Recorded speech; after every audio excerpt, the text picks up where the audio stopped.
Hey Gemini, combien d'énergie utilises-tu par requête? Les estimations typiques pour une requête simple se situent autour de 0,3 à 2,9 Wh. Ça, c'est l'équivalent de laisser une ampoule LED allumée pendant plusieurs heures. Tout ce qu'on fait avec ça a un coût qui est souvent ignoré.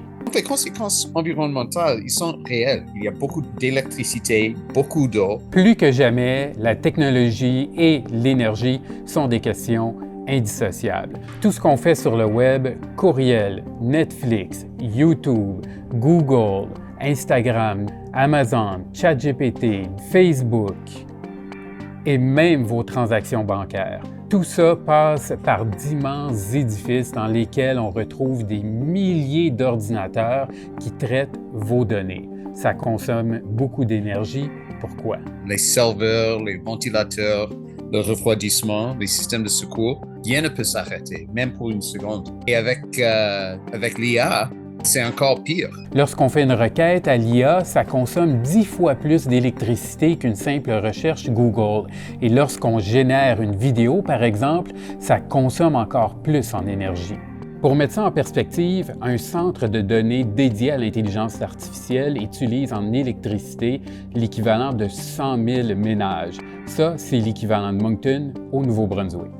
Pour refroidir ces centres, il faut aussi de l'eau. Google, à elle seule, affirme avoir utilisé environ 31 milliards de litres d'eau en 2024. En comparaison, les réservoirs d'eau de Moncton combinés contiennent près de 17 milliards de litres d'eau. Il existe actuellement 294 centres de données au Canada sur les 11 000 dans le monde. La grande partie de tout ça se retrouve aux États-Unis. Les géants de la tech investissent des milliards de dollars pour en construire de nouveaux afin de répondre à la demande.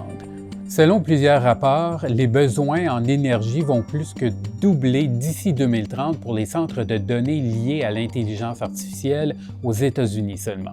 C'est plus qu'un potentiel économique, c'est aussi un enjeu environnemental. Il faut que le monde soit conscientisé de ça. Il faut se poser la question, est-ce que ça vaut la peine de faire ça, de faire cette requête-là, ou ça vaut pas la peine? Parce que j'ai d'autres alternatives qui sont moins coûteuses. L'enjeu de l'énergie est si grand que Meta, Google, Microsoft et Amazon ont décidé de lancer leur propre projet en énergie nucléaire. Des appels d'offres ont même déjà été lancés. Si les géants de la tech disent faire des efforts pour utiliser des énergies dites vertes, ils affirment qu'il reste encore beaucoup de travail à faire.